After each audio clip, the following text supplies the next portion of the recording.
નમસ્કાર દર્શક મિત્રો. રાજા, રજવાડા અને રાજકારણ એટલે માત્ર રાજ કરવા બેઠા હતા એ રાજા નહીં, અત્યારના પ્રધાનો રાજા કરતા ક્યાંય ઉપર ચડે એવા વૈભવો ભોગવતા હોય છે. અને એમના રજવાડા, એમની આજુબાજુ ફરતા પેલા ચમચાઓ અને એમનું રાજકારણ, ત્યારે એ રાજકારણની વચ્ચે રહીને જ્યારે એવું કહેવાય છે કે કાજર કી કોટરી મેં કૈસો હું સયાનો જાય, એક લકીર તો લાગે રે લાગે, એ લકીર ન લાગવા દીધી પોતાની જાતને અને નિર્ભેળ પ્રમાણિક રહ્યા. એવા જ કેટલાક મહાનુભાવોની વાત કરવી છે. એમાં આજે ગલબા કાકાની વાત કરવી છે. દોસ્તો, માણસ આ દુનિયામાં આવે છે, ઉછરે છે, યથાશક્તિ અથવા શક્તિ પ્રમાણે કંઈક કરે છે અને વિદાય થાય છે.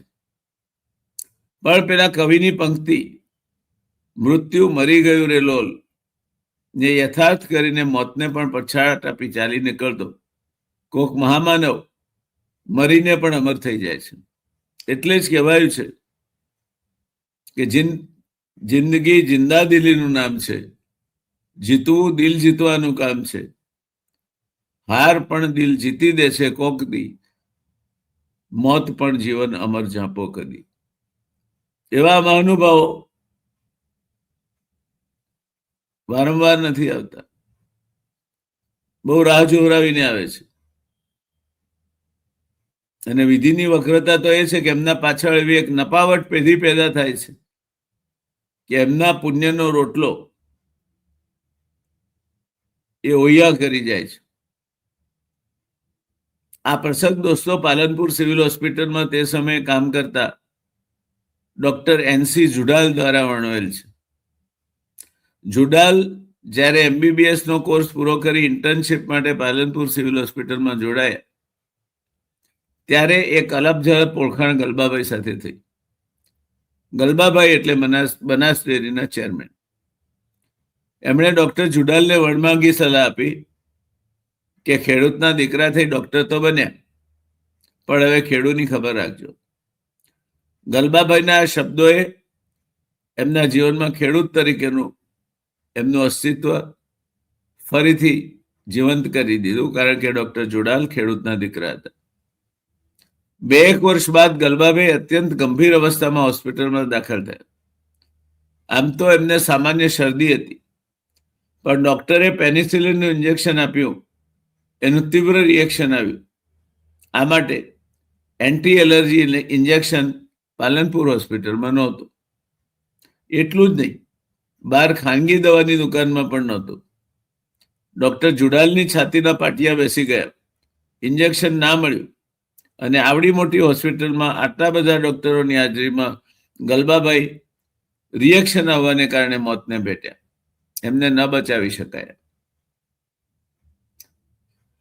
જેમ જેમ ખબર પડતી ગઈ, માનવ પ્રવાહ સિવિલ હોસ્પિટલ તરફ, પાલનપુર તરફ ગુગવતા પૂરની માફક ઠલવાતો ગયો. એ દિવસે તેમના નિવાસ સ્થાનેથી નીકળેલી ભવ્ય સ્મશાન યાત્રા અભૂતપૂર્વ હતી. ગલબાભાઈ મરીને અમર થઈ ગયા હતા. ડોક્ટર જુડાલના શબ્દોમાં કહીએ તો આજે વર્ષોના વાણા વાયા. જ્યારે જ્યારે મારી પાસે કોઈ ખેડૂત દર્દી આવે છે, ત્યારે એના ચહેરામાં મને ગલબાભાઈ નહીં, જીવતી જાગતી મૂરત દેખાય છે. એમના પેલા શબ્દો, ખેડૂતના દીકરા થઈ ડોક્ટર બન્યા તો હવે ખેડૂતની ખબર રાખજો, કાનમાં ગુંજે છે. માણસને હાર્ટ એટેક આવે, સર્પદંશ થાય, અકસ્માત એને પાડી દે, ત્યારે મોટા ભાગે એને નજદીકના ડોક્ટર કે હોસ્પિટલ સુધી નથી પહોંચાડી શકાતો. અહીંયા તો બધું જ હતું, અને છતાંય ગલબાભાઈ બધાને છેતરીને હાથતાળી આપીને ઉપડી ગયા. બનાસ ડેરીનો અવલિયા જેવો સ્થાપક લાંબા ગામત્રે ઉપડી ગયો. કદાચ બનાસકાંઠા, બનાસ ડેરી અને દૂધ ઉત્પાદકો બધાના પુણ્ય પરવારી ગયા હતા, નહીં તો આવું ના બને. ઝવેરચંદ મેઘાણીની પેલી અમરકૃતિ ભસ્મીભૂત થઈ જતી આગ સાથે જીવલેણ જોખમે પણ પ્રવાસીઓને બચાવી લેવાની ખલાસીઓની કવાયત બરાબર એની માફક જ સિવિલ સર્જનથી માંડીને બધા જ ડોક્ટરો ગલબાભાઈની જિંદગી બચાવી લેવા માટે કામે લાગ્યા એટલે બધા જ પ્રયત્નો કર્યા. ઇન્જેક્શન નહોતું, વાત ત્યાં આવીને અટકી.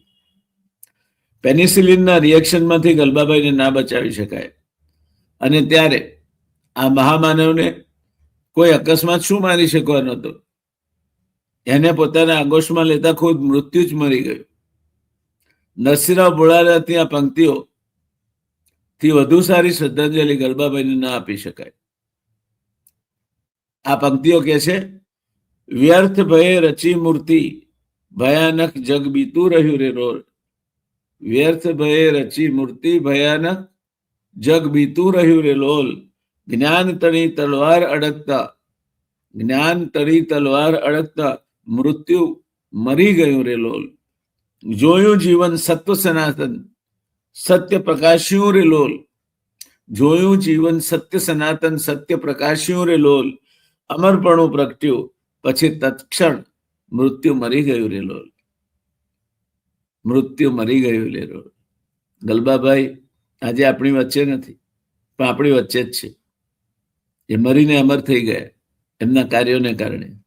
આજે બનાસકાંઠા ડેરી, બનાસ ડેરી એશિયાની સૌથી મોટી દૂધ પ્રોસેસિંગ ફેસિલિટી તરીકેનું સ્થાન પામી છે.